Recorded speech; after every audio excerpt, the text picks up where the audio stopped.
Hi, I think I'm recording. Woohoo!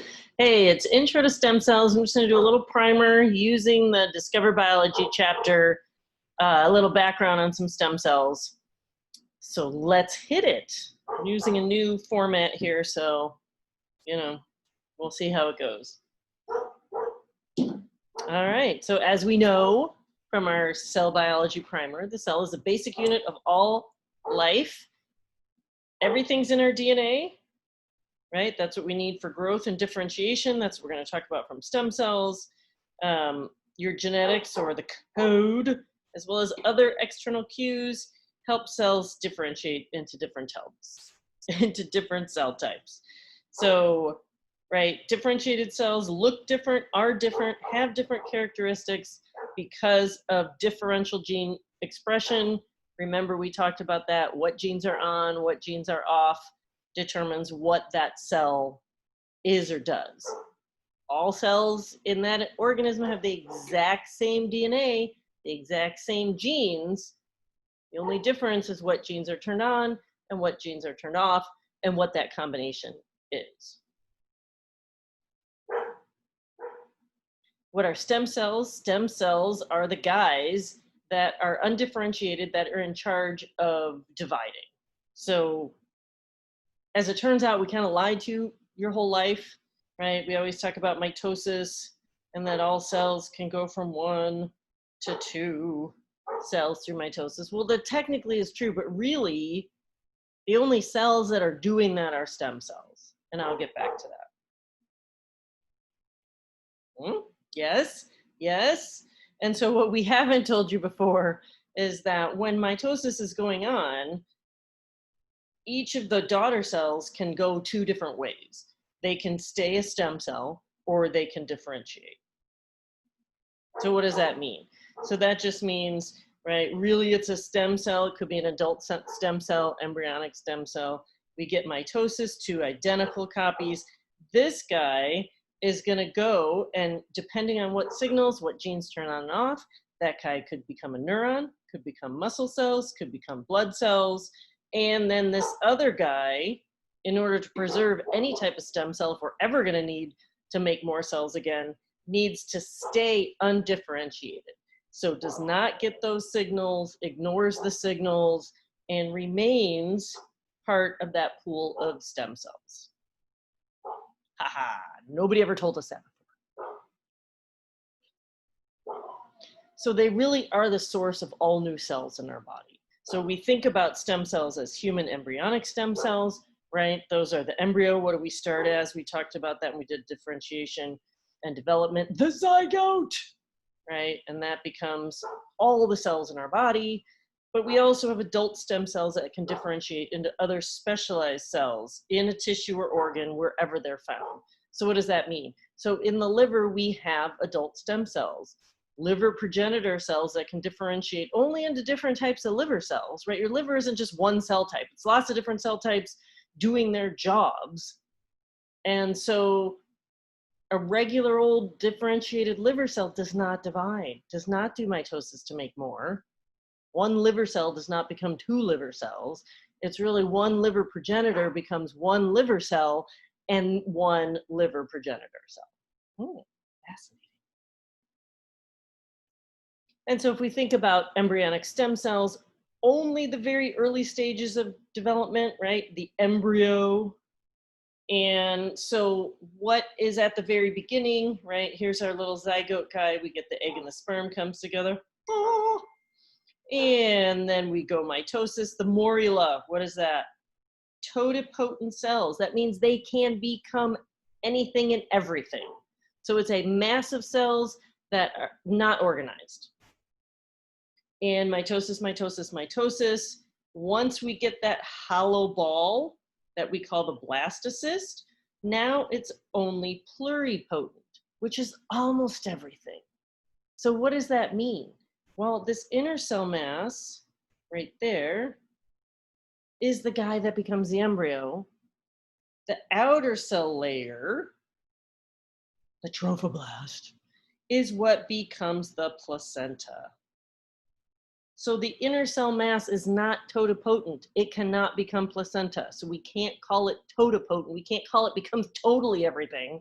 Can only do almost everything, every single cell type, except the placenta. And then of course, once you're mitosis, mitosis, mitosis, and you have the embryo, then you do those 3 germ layers that we talked about. Remember we did the development last time? And mitosis, mitosis, mitosis, mitosis, you get your fetus, mitosis, mitosis, mitosis, mitosis, you get to be an adult. Okay, so that's just the definition. So again, here we're talking about totipotent. That's only the morula. What about this guy? Pluripotent. That's the inner cell mass, right? So they're calling this the blastocyst, but really it's, oh, here it is, just the inner cell mass. That's pluripotent. And then if we think about it, pluripotent stem cells cannot give rise to cells that make up the birth sac. Okay, let's put the placenta. Birth sac. Who the heck calls it that? Honestly, people. Okay, so here we go. The inner cell mass, if we separated that guy out, we could culture into embryonic stem cells. Okay, so that's where they come from. They come from that inner cell mass of that blastocyst, not from the early embryo. No, never from a fetus. No, and not from an adult. To get that pluripotent embryonic stem cells has to be from that inner cell mass. Now, that's before implantation of the embryo. So way early. And then if we, this is just showing us, right, if we can isolate some adult stem cells, right, we can get them to self-renew and we can culture some adult stem cells. They're actually very difficult to culture. Multipotent, that's our other definition that we need to talk about. Multipotent guys are once they're past the germ layer where they are programmed to only become certain types of cells. So, right, when we talked about those 3 germ layers, we talked about the mesoderm, those cells can never become anything that would normally come from the ectoderm or the endoderm. Only mesoderm. So it's multipotent. Multiple cells, still lots of stuff come from the mesoderm, blood, bone, whatever, I don't even remember, but not pluri. That's almost everything, right? Just not placenta. Multipotent, lots of things, but not everything. Not almost everything.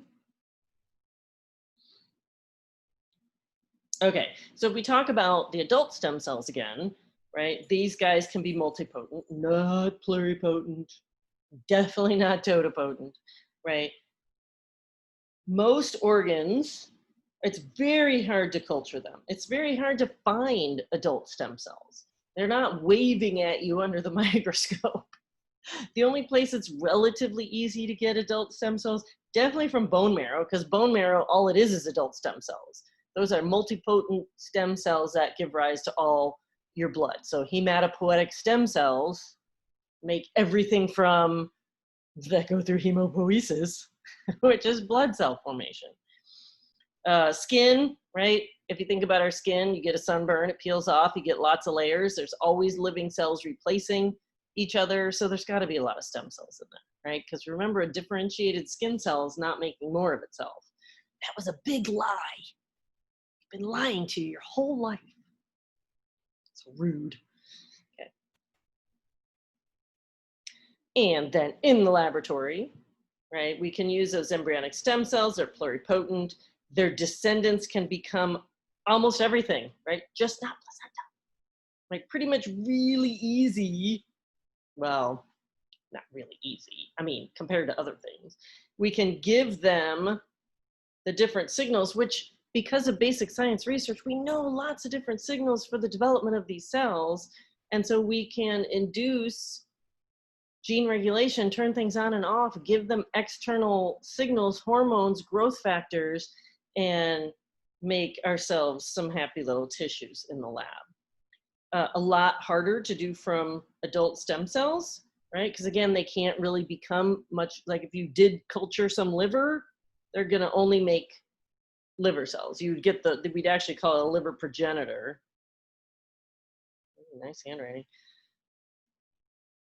Unless it's the blood bone marrow, and then we can make all the different types of blood. And bone marrow is relatively easy compared to other stuff to culture in the laboratory. Why? Well, because blastocyst is the only place we can get that inner cell mass.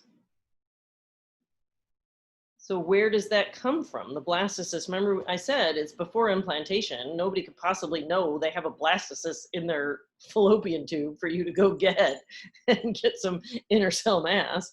So it's generally from IVF embryos, which, right, are ones that the parents have finished doing their IVF, had as many kids as they could, and the rest were extra, and they donate them to research. They could keep them frozen forever, they could throw them away, or they can donate them to research. So that's essentially where that all of the embryonic stem cells come from. So we think it will produce promising applications. It has already. This is old. Opponents believe this embryo, this little mass, inner cell mass, ball of cells, has a moral status because it could, under the right conditions in a uterus, become a person, and you shouldn't use an embryo to benefit another. Totally valid belief, right? People get to believe whatever they want. The nice thing now is most of the time, most of the research is on stem cell lines, which we will talk about how to make those in this course, how they do that in the laboratory, so that they don't ever have to go back to the blastocyst. So most stem cell labs don't ever destroy embryos.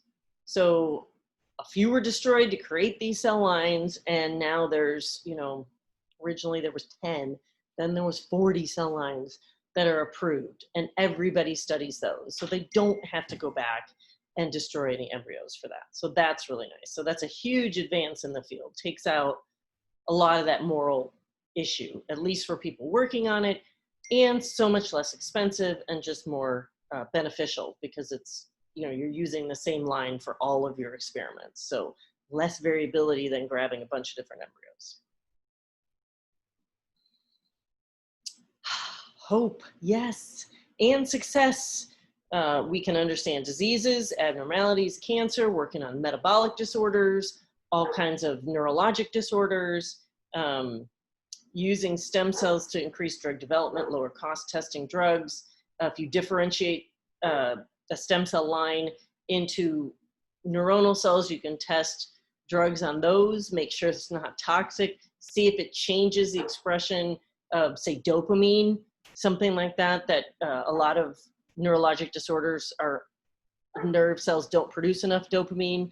And so that would be something that they would originally test before they even go into an animal, tested in a human stem cell line, right? That they've derived and pushed to become a neuron, and it's a human neuron, and it's going to react to whatever that drug, as long as it's physiological relevance, about the way it probably would if you took that drug. So that's awesome. And then regenerative medicine is using stem cells to repair damaged and diseased tissues. Right now, it's experimental in people because of all the issues and safety, which we'll talk about in this class too. But studies in mice show you can fix heart attacks, like they can replace cardiac muscle with cardiac stem cells from mice into a mouse and regain that function of the heart.